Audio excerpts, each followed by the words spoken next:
The project is underway. 34 cases have been examined, 4 of which had 2 perpetrators, which results in 38 serial killers / accomplices analysed so far. This is still a small size, and I'm not entirely convinced 100 is a great size either, but I'm determined to see this project to the end, to find if anything can be learned. Unfortunately, the project has presented a lot of problems. In my quest for the details and specifics in each case, I am acutely aware that key details may be overlooked, either before the documentation, or even after, during this tally phase. There's already been examples of this, such as forgetting one of the killers had a previous conviction for rape. So unless an insanely deep dive is done into every single case, I'm liable to miss something. And even if I do take that deep dive, there is still no guarantee because I'm working with second-hand facts, mostly over the internet. And even if I wasn't, there's still so much about these cases not released to the general public, or maybe never known by investigating authorities at all, and thus not documented. I quite simply do not have the hours, the dedication, the patience, or even the minimum level of intelligence to undertake such a gargantuan mission. My only hope is to outsource this project to the internet and hope people with more knowledge on specific cases can enlighten and expand on some points. I would be losing confidence, but remember that even the act of criminal profiling isn't a science. I might have delusions of professionalism, but I don't see myself as a scientist. None of this is a science in even the loosest sense. I still want to tease out the details to find something interesting, and this is everything I've learned thus far. The most common detail or tag or trope or whatever you want to call it that has been recurring in these cases should be no surprise, and that is rapist crime. This means that one or more victims were sexually assaulted while still alive and then killed. About half of the people analysed have committed this crime, making many of them serial rapists as well as serial killers. But to make a quick confession, talking so casually about SA makes me deeply uncomfortable. Even saying the word makes me shirk. Many friends of mine have survived sexual assault, and I wouldn't dream of making light of or depersonalising their experiences. Rape really is a special kind of evil. It shows contempt for the target, and is an act carried out by very selfish, weaselly and cowardly individuals, or duos, or heaven forbid groups. There isn't a single instance where rape is acceptable, but there are scenarios where murder is acceptable. To put it another way, you can kill in self-defense. You can't rape in self-defense. I repeat, there is no circumstance whatsoever where rape can be excused. It's difficult to think about the shame, humiliation and fear that goes with this display of disrespect, much less the pain and the scarring, or even the fear of disease or pregnancy, or the dread of having to report this crime to male police officers. Unfortunately, we're in a dark business, and many of us are here to challenge ourselves, and to look true malevolence in the face. I don't need to remind anyone that we're examining some of the most reprehensible people who ever lived, independently of a political system or war, and I'm not even sure of that. But there is this need to remind everyone that some killers are more evil than others, and so I start with one of the darkest aspects of depravity. The nature of the crime, a sexual component, or sexual motivation, or motivation via sexual sadism and power against an adult or pubescent target.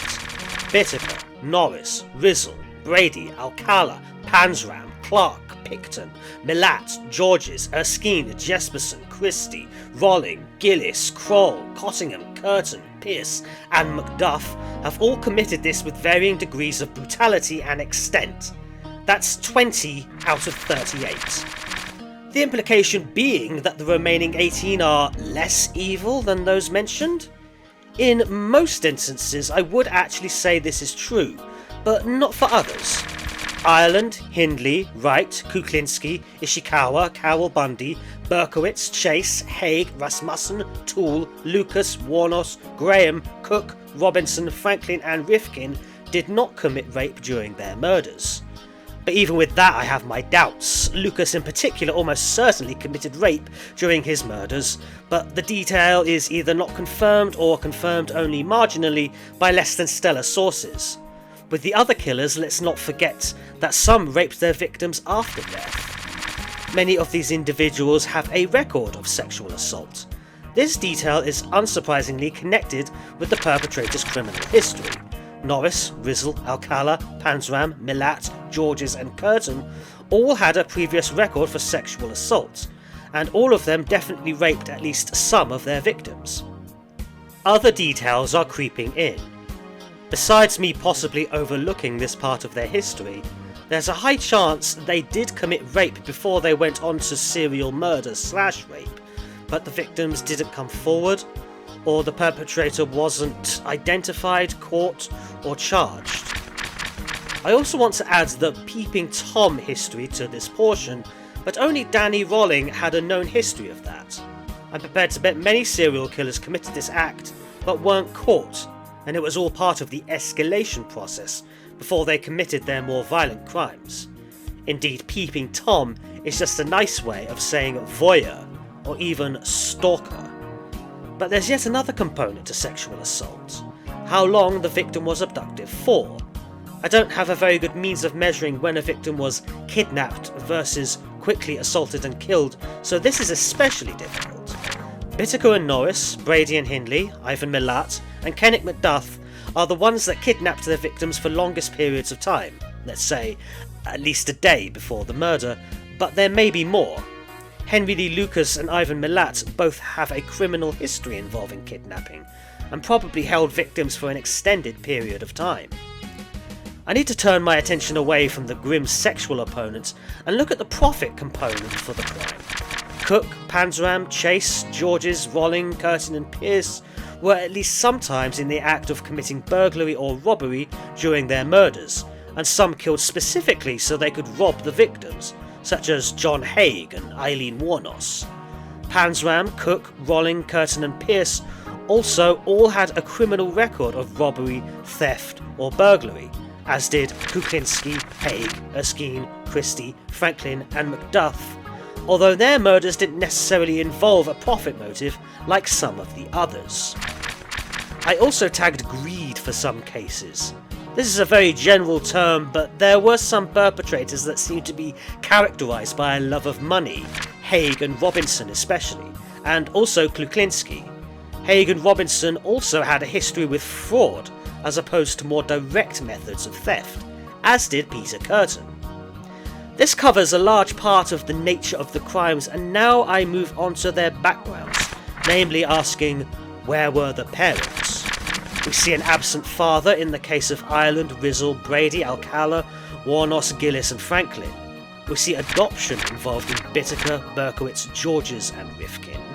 And we see foster care involved with Brady, Carol Bundy and Cook.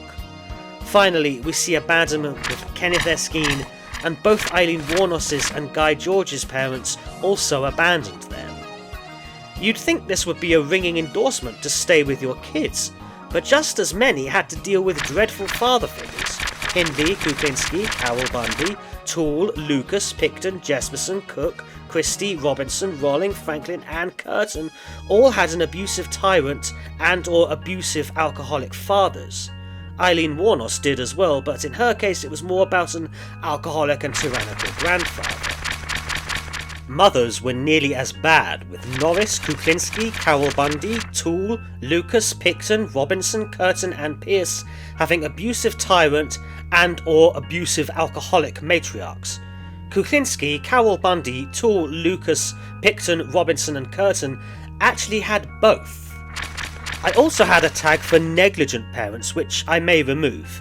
It denotes one or both parents that weren't alcoholic and weren't necessarily abusive tyrants per se, but they were inattentive. I may drop this because it's getting very difficult to make a judgment on what is and isn't neglect versus abuse, but Norris and Christie did get on this list with probably many others qualifying. Now I examine the specifics of the abuse. Panzram, Carol Bundy, Toole, Lucas and Wuornos were all very likely sexually abused, with Lucas and Toole being forced to cross-dress at their parents' orders. Lucas is mentioned a third time when you remember that he had to watch his mother have sex with strangers, and Curtin had to endure this from both his parents. This is massive abuse because children should not see their parents as sexual objects. Then there's physical abuse. Hindley, Wuornos, Jespersen, Lucas, Cook, Franklin, Curtin, Rollin and Pierce were all beaten to some degree as children. Rollin's beatings may have been the most severe, but I'm sure we can say most of the figures covered so far were physically abused, so this tag is also problematic and weak. But it has an important purpose. Any one of them could have suffered head trauma as a result of parental beating. Berkowitz, Lucas and Cook all definitely suffered head trauma, which is fewer than I would have thought, and in Berkowitz's case, it wasn't from physical abuse, but rather several accidents. Moving on to more abstract psychological abuse, one can easily say that most of these killers experienced this, so documenting or even defining it is even more difficult.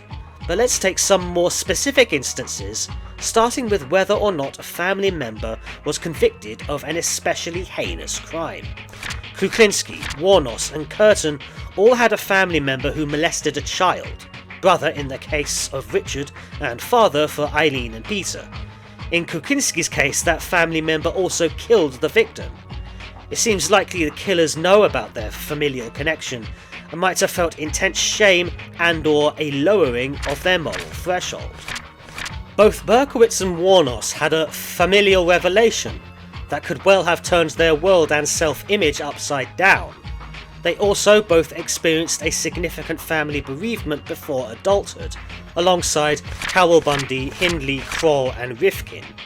Finally, Wuornos also had to give up her child for adoption, which is itself a traumatic experience, but that one is so rare I have dropped it from the project.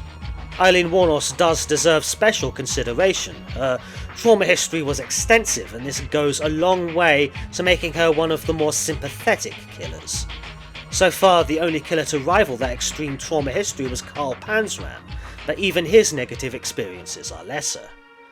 At the other end of the spectrum we have Richard Cottingham and Kenneth MacDuff, with very little in the way of known trauma history, even by comparison to the average person. What I mean is, most people watching this had harder childhoods than they did. Now I'm going to look at the more classic childhood behaviours associated with psychopathy. I know the McDonald triad has fallen from favour, and part of the reason is that bedwetting is very common. Lots of children do it, but sometimes it's a trauma response. This makes it all the more surprising where the only case I've heard of is Joachim Kroll, and even that isn't 100%. I presume with the other serial killers it wasn't reported, but I know we'll see it more going forward.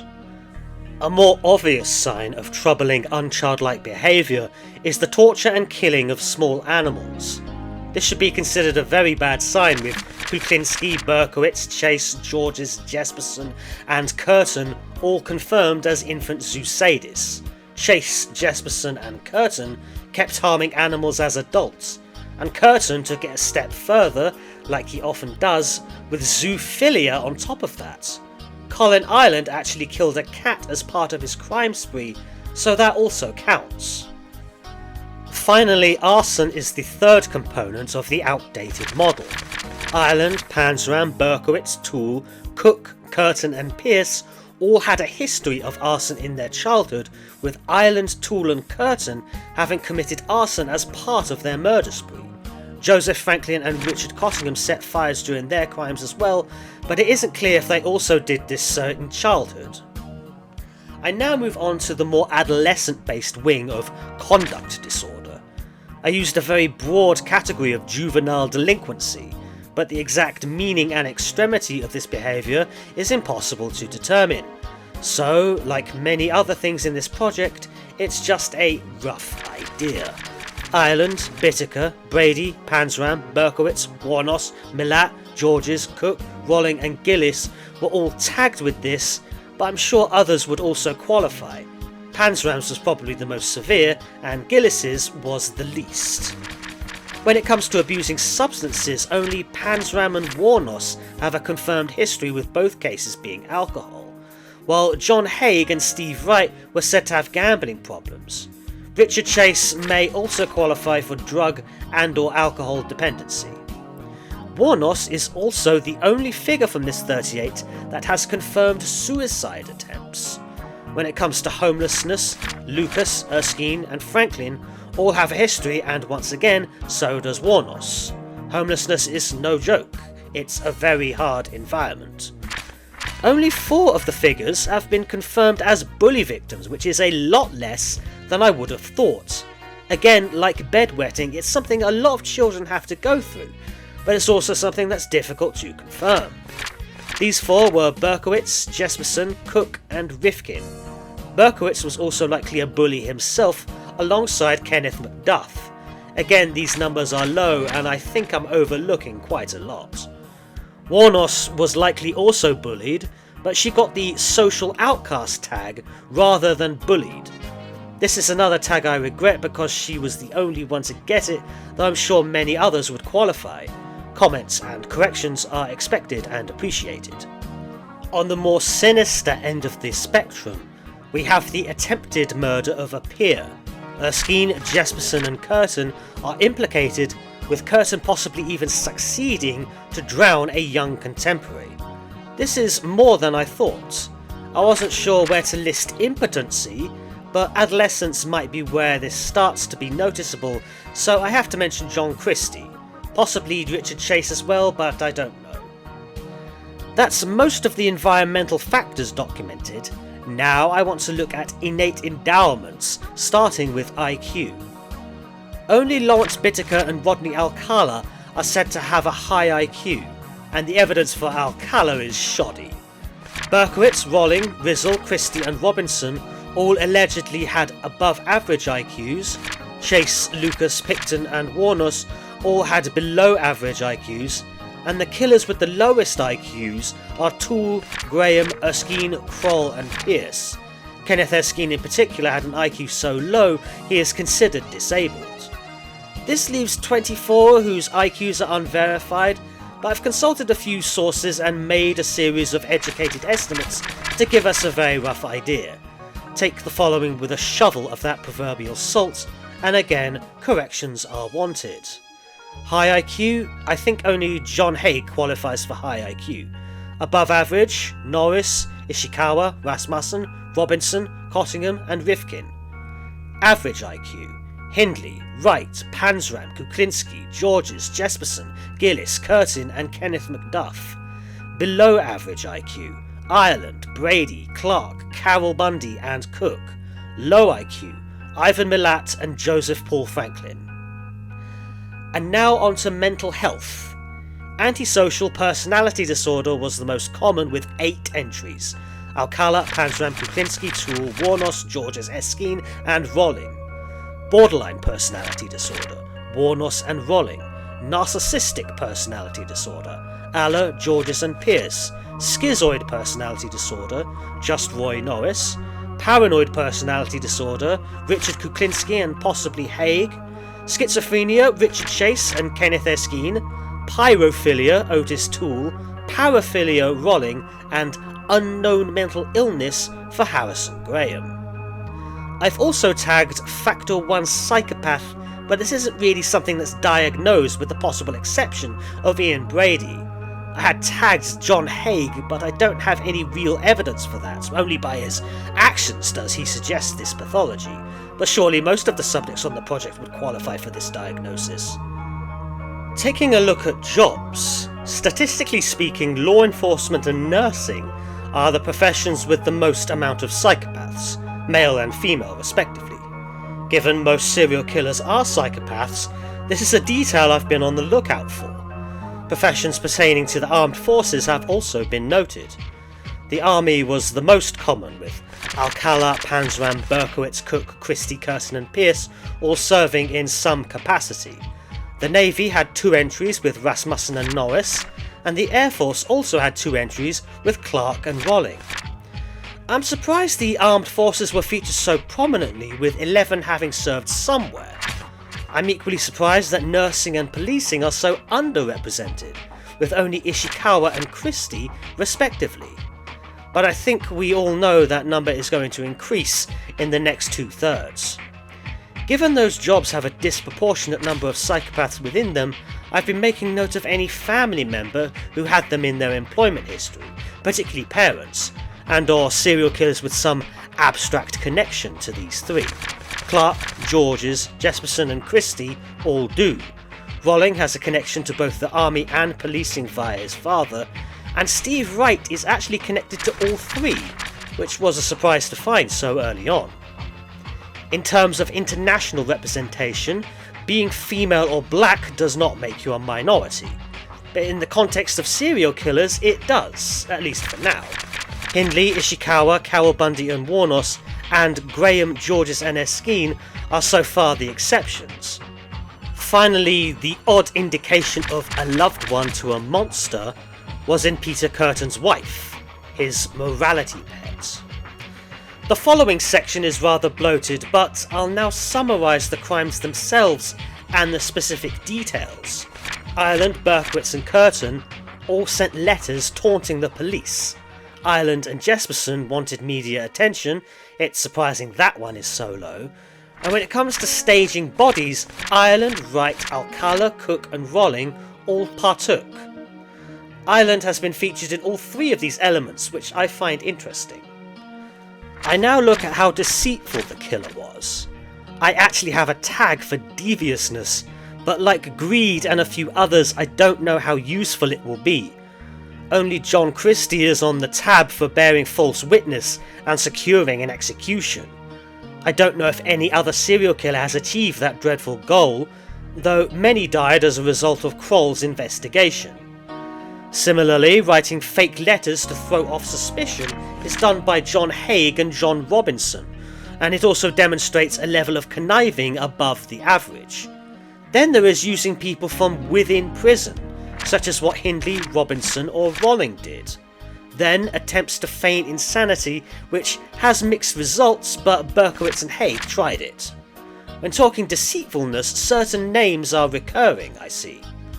Finally, I have a tag simply called normal, for a type of person above suspicion of being a malevolent sort.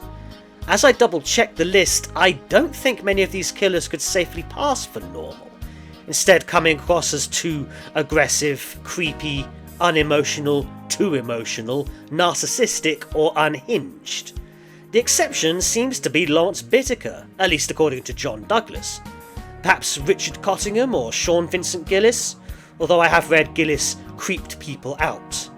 This tag will see more additions in the latter 2/3, I'm sure. Now I want to explore the crime style. Looking at their history, Panzram, Milat and Christie show the most criminal versatility, which is a key part of Factor 2 psychopathy. Kuklinski and Cook also had the most variety in their means of murdering another person, which suggests for many killers the murder weapon is not an extension. A classic trope of serial killers is picking up hitchhikers, which so far Bittaker, Norris and Milat have done. Wuornos actually was the hitchhiker, which I think says something. Another expected tag is stuffing a body into a hotel mattress, a tactic used by Richard Cottingham. Both of these will be revisited. I think Kuklinski is the only killer so far to have a link to organised crime, maybe, and Ishikawa and John Christie had their side income of baby farming and abortionism respectively. Other notable baby farmers include Amelia Sack and Annie Walters, as well as the notorious Amelia Dyer, all of whom operated in the late 19th century. Another crime element is a matricidal and or Oedipal element. So far only Henry D. Lucas, Danny Rolling and Sean Gillis have overtly gone there. What about trophies? The only overt examples are John Christie's pubic hair collection and Joel Rifkin's collection of various knickknacks. Bittaker may also have taken trophies beside the media he made, and indeed some had more specific examples, not of things to take but of things to create. Bittaker, Brady, Alcala, Clark and Gillis all took photographs of their victims. Bittaker and Brady also went so far as to make audio recordings. As I stated, I've not listened to the infamous Toolbox recording. That's a line I won't cross. Now let's look at any miscellaneous details from the crimes. Some killers let their victims escape, and in some of those cases it proved to be their undoing. Other killers released potential victims, but not unintentionally, and some had close calls. Carl Panzram and, strangely, Henry Lee Lucas are so far the only killers to escape from custody and or prison. Terence Rassmussen is so far the only killer who has been somewhat Bluebeardy, given he killed his significant others. John Christie also killed his wife, so he would also count. Rassmussen was also tagged for domestic abuse. Ivan Milat was also tagged for domestic abuse, but I don't think he killed a partner, and Carol Bundy was married multiple times and was the victim of domestic abuse. I was under the impression serial killers rarely crossed racial lines, but already we've seen killers murder at least one person of an ethnicity different to their own. Georges, Gillis and Franklin. But I'm sure there are others I've already missed. Many serial killers want to project something onto their victims, and that projection is difficult if the victim has a different ethnicity to who they're projecting, usually their parents. Guy Georges is notable in this case. Joseph Paul Franklin targeted black people due to being a Nazi, and Ian Brady also had an interest in the Third Reich. I wonder if this detail will be relevant going forward. One last detail I want to highlight is the tragic example of a dangerous criminal being released early, only to go on to commit more heinous crimes. Roy Norris, Richard Chase, and Kenneth MacDuff could have been prevented, but sadly they got out of prison.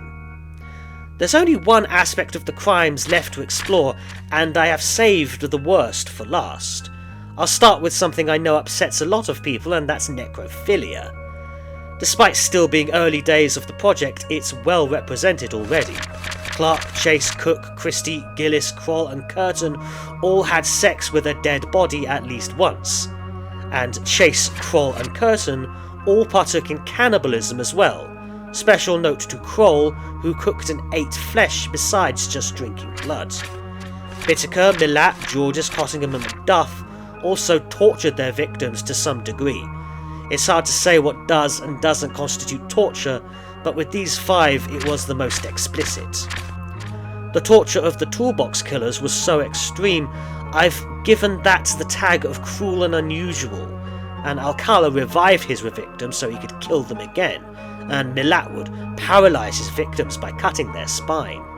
I think these qualify as cruel and unusual as well. Equally stomach-churning was Peter Curtin's incestuous rape of his own sister, the only instance in this third. Both Rolling and Chase had a day where they killed more than 3 people in a short period of time, thus constituting a killing spree. The only killer to murder a blood family member that wasn't the perpetrator's mother was Terry Rassmussen. At the very last, we check the level of cruelty towards children in these cases, starting with those who molested children. Brady, Alcala, Lucas, Kroll and Curtin all did it, and Brady, Alcala, Richard Chase, Rassmussen, Rolling, Kroll and Curtin all killed at least one person below the age of 12. Certain names are recurring in these last paragraphs. To try and help get a better picture of the types of killers in the project, I've set up 8 automatically calculating indexes to tally a total in a given field. Again, I do want to emphasise that murder is murder, and all of these individuals are equally bad in this regard, but there are different types of criminals. I'm aware of the visionary, missionary, hedonist, sadist categories, but I don't feel they're specific enough.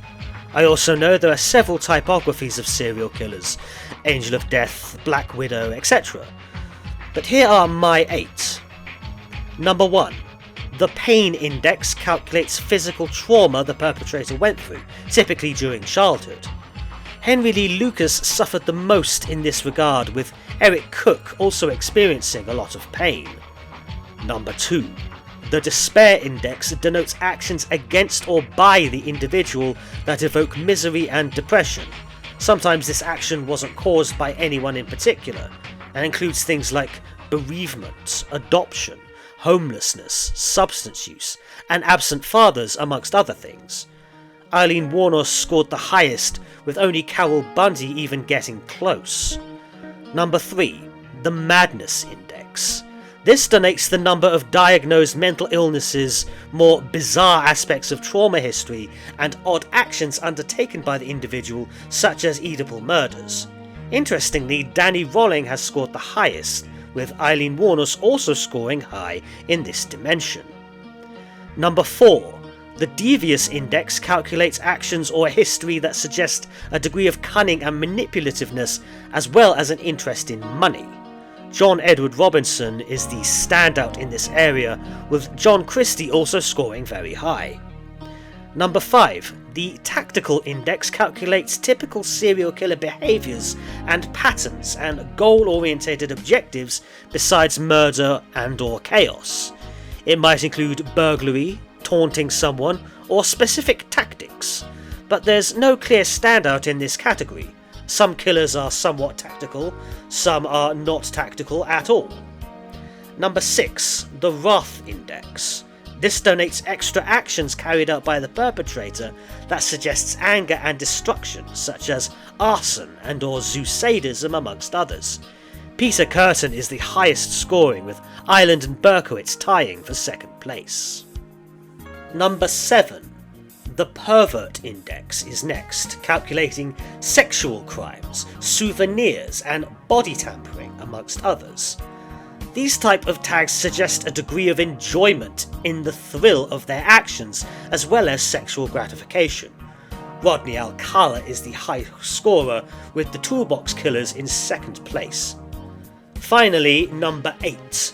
The Depravity Index calculates a killer's more gruesome and eccentric crimes against humanity. Crimes against children, cannibalism, necrophilia, torture, and exceptional cruelty, amongst others. Although Richard Chase, Ivan Milat, and Peter Curtin were all particularly nasty, it's Joachim Kroll that stands out as the most depraved serial killer thus far. As I read more and more of these cases, poring over archive news articles and the like, I find myself feeling queasy. I've only done a third of the work, and it's going to get harder and nastier from here. But on we go.